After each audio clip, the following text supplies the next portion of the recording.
So today we're talking about Drowning Pool. They're a band from Dallas, Texas, and they play, I guess, alternative metal, also new metal, heavy metal, post-grunge, hard rock. They kind of get mixed into a lot of different genres. Now, this is a band with a very kind of a difficult history. They've had lots of problems with their singer. So basically, they released their debut album, Sinner, in 2001. This had the original vocalist, Dave Williams, and that is an awesome album. It has the song Bodies, but it also has lots of other great songs. Like that's like a killer album, like one of the best albums from like the new metal years, those like early 2000s. So Drowning Pool Sinner, that's an awesome album. But what happened is Dave Williams, he died August 14th in 2002 from heart disease. So they had to get a new singer, who was Jason Jones. Then they released one album, Desensitized, in 2004, but then he left the band. Then they replaced that guy with a new guy called Ryan McCombs, and he's actually from the Chicago-based band Soil. And then they released like two albums, Full Circle and the Self-Titled, in 2010.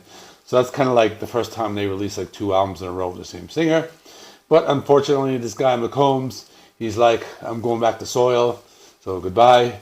So they get one more guy, and his name is Jason Moreno, and he was replaced him in 2012. And since then, they recorded three albums, which is Resilience from 2013, Hallelujah 2016, and this new album, Strike a Nerve, from 2022.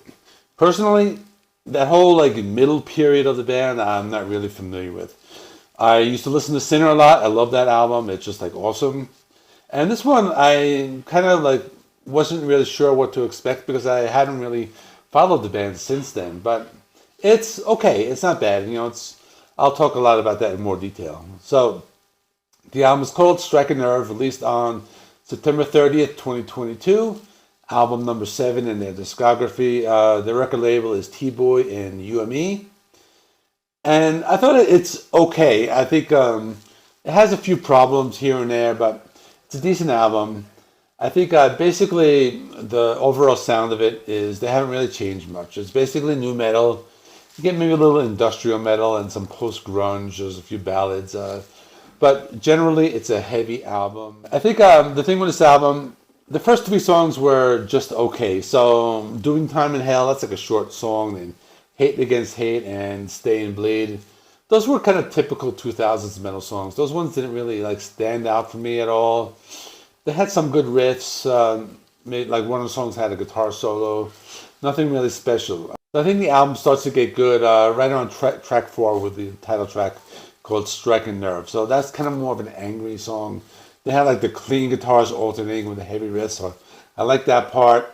And this is probably the catchiest song on the album. It just has one of those choruses that sticks in your head. This is followed by Racing to a Red Light, which is a new metal ballad. Very emotional song about difficult times, and it has the clean guitars with the heavier guitars in the chorus. This one is a slower song, got some nice bass sound in it, clean and harsh vocals with the backing vocals, and this is another one. It was very catchy, so this one stood out for me. Then after that is Choke, which is another one I enjoyed a lot. It's kind of more of like a post-grunge song, talking about going through a painful breakup.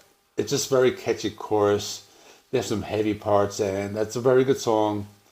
Then this is followed by Everything But You, which is another one I kind of liked. So at this point in the album, the songs are still good, but they kind of go a little downhill at this point. But this is an emotional song, clean guitar riffs, atmospheric riffs. You got a nice bass sound here and there. This one kind of reminded me of 3 Days Grace. This is mostly clean vocals, and it's just a ballad. Then they get really heavy. This one I like. This is kind of like the dark horse of the album, called Down in the Dirt. It's post-grunge. It's like angry.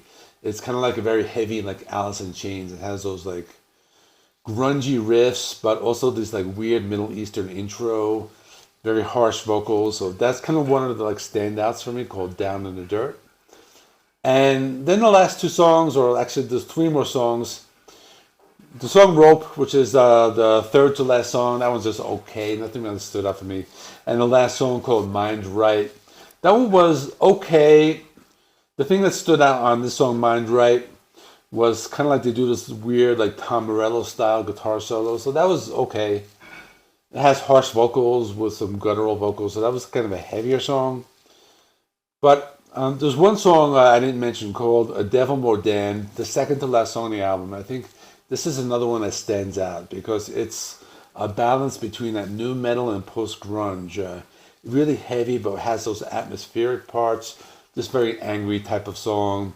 Heavy riffs with those like deep string bends, like those like Alice in Chains style, like like strings and clean guitars.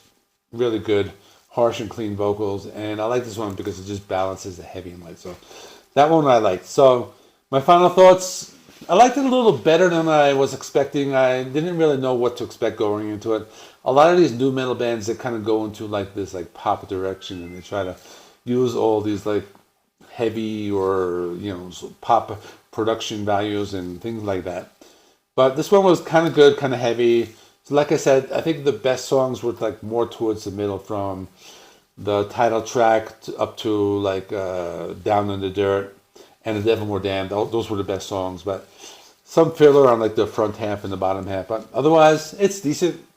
I think if you like new metal, if you missed 2000s metal, you'll check it out. You might like it. So 7 out of 10 for me. It's good. There's some good stuff, some bad stuff.